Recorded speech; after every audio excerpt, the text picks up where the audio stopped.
Many people in Japan have not been happy with Assassin's Creed Shadows from all of the historical inaccuracies for the characters and also the architecture, but now a Japanese shrine is actually demanding the removal of their landmark from Assassin's Creed Shadows after Ubisoft depicts its destruction. I have a few different things to show off, but before I get into the topic, if you enjoy the content I create, check out the links in the description, join the community in my live streams, and consider supporting through Patreon or YouTube memberships. Now, this game has been a nightmare for Ubisoft, and honestly, they deserve it. This is what happens when you hire dollar store historians who are more worried about pushing narratives over actually depicting history accurately.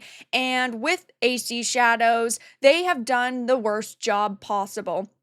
Even down to things like the banners. That reenactment group had to threaten to sue to get the banners removed from the game. We know with the statue, the collectibles statue, they ended up having Noe and Yasuke leaning on a one-legged torii gate. Awful depiction there. And now a Japanese shrine is demanding their removal from this game. So Ubisoft has landed in yet another controversy as the Hyozu Jinja Shrine in Japan has formally requested the removal of its sacred site from Assassin's Creed Shadows. The demand comes after recently released gameplay footage revealed that the game allows players to enter the shrine, an active place of worship, and destroy its interior, including smashing items and even demolishing the temple's altar. Mark Kern, aka Grums, the former WoW lead and gaming industry vet, relayed the reaction of those connected to the shrine, basically saying the officials from the shrine have actually filed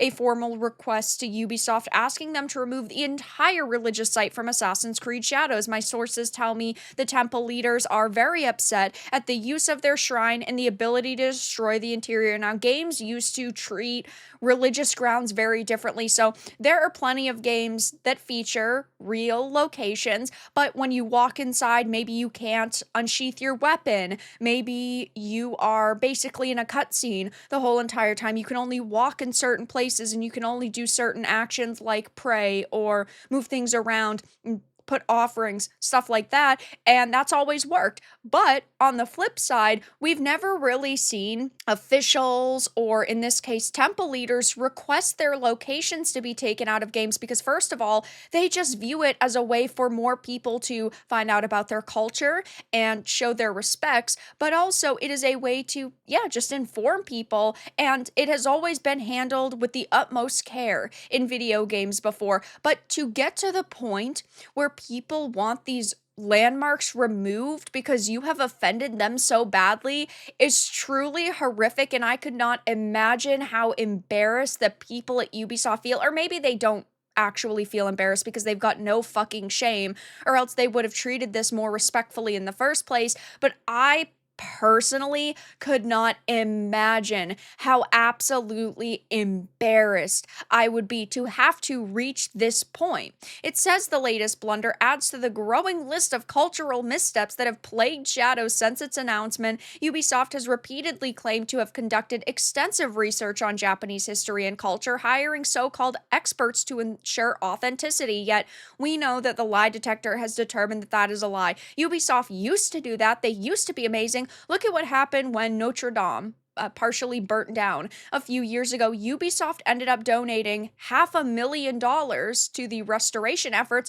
but also gave them all of the research that they did, all of the blueprints and schematics that they had come up with. That is the Ubisoft that used to give a fuck about historical accuracy, but they do not anymore. Else, again, we wouldn't have them being accused of such cultural insensitivity because you wouldn't have been able to go into that shrine and destroy it in the first place. It says one of the major issues from a collector statue included in the game's special edition, which featured a destroyed torii gate. Fans quickly pointed out that the broken gate bore an unsettling resemblance to the famous photograph of the torii gate left standing in Hiroshima after the atomic bombing in 1945. We also had the entire situation with the reenactment group's banner. Now, Ubisoft Japan did end up apologizing for putting the banners without permission in the game, but we know that they did remove them, though it was only after this group had actually threatened to sue them. Ubisoft Japan isn't even the studio that is making this game, so the people who actually did this in the first place didn't even fucking apologize. But They never removed this from the art books, from the collector's edition art books. They ended up leaving these images in. Now, if this group got compensated, we do not really know. But at the end of the day, we are talking about problem after problem after problem here. The article, of course, talks about how the backlash to the statue was immediate, with many calling the design deeply inappropriate and offensive, especially given Japan's sensitivity to its wartime history. Faced with mounting criticism, Ubisoft quietly removed the statue from its promotional materials and ultimately decided to scrap it entirely from the collector's edition. However, the damage had already been done, further reinforcing the perception that Ubisoft lacked the cultural awareness necessary to handle a game set in Japan. We know that they said that they were going to redesign the statue. I personally think that they're basically just going to take another half of the Torii gate and like glue them together, right? And smash them together so it's a full gate in the background. That wouldn't shock me because they are so lazy, and I'm sure that these had already started production, given it was supposed to come out in January and the game was supposed to release in February, but then it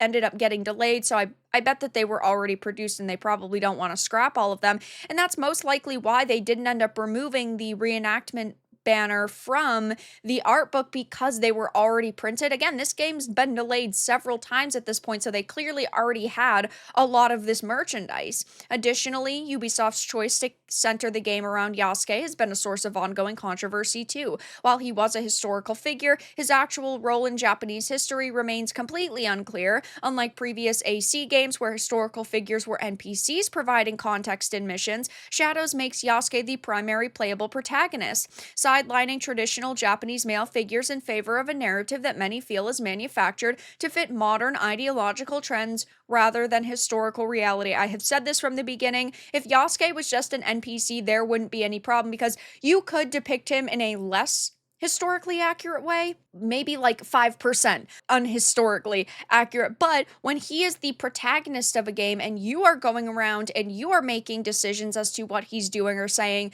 that's a major problem. Like, this game features LGBTQ romances. Is there any evidence that Yasuke in real life participated in these romances? Absolutely not. So why are you going to put him in these, I guess we'll just say, opportunities of sexual relationships when there's no historical evidence for that? It is such a major problem. If he was just an NPC who helped you along your path, and maybe he did have a really important part of the story and giving you lots of information, that would have been perfectly fine. But when you as the player get to make decisions as to what he is doing, that is a major issue, especially when you are touting historical accuracy. If from the beginning they hadn't tried to pull that spiel, people would also feel very differently. But when you say it is historically accurate, we are going to make sure it is historically accurate or call you out when it is not. And well, Ubisoft's been getting called out left, right, and center. It says, though, that this isn't the first time Ubisoft has shown disregard for religious landmarks. One of the most infamous examples comes from AC2, where the final mission involves breaking into the Vatican and physically assaulting the Pope.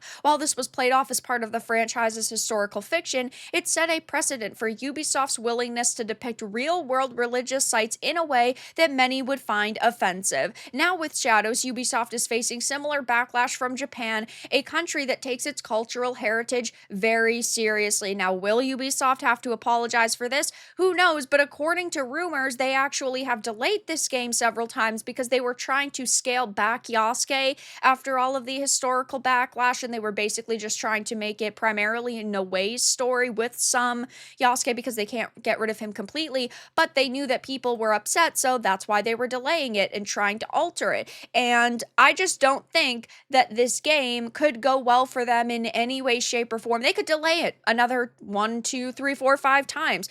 As long as you have things like this in the game where you can go around and demolish temple altars and smash items in a place like this, again, an active place of worship, that's not going to sit well with a lot of people. It will be interesting to see if anybody else from Japan ends up commenting on this, or if the Shrine makes any official announcements or statements. But as of right now, it's not looking good for Ubisoft because they are being criticized heavily yet again after Ubisoft depicts the Shrine's destruction, and officials from it are demanding it be removed from the game entirely. But that's all that I really had to discuss in this video. Let everyone know your thoughts in the comments below. If you enjoyed this, give it a like, and if you didn't, give it a dislike. I appreciate your support either way, but I'll talk to you all again in the next video really soon.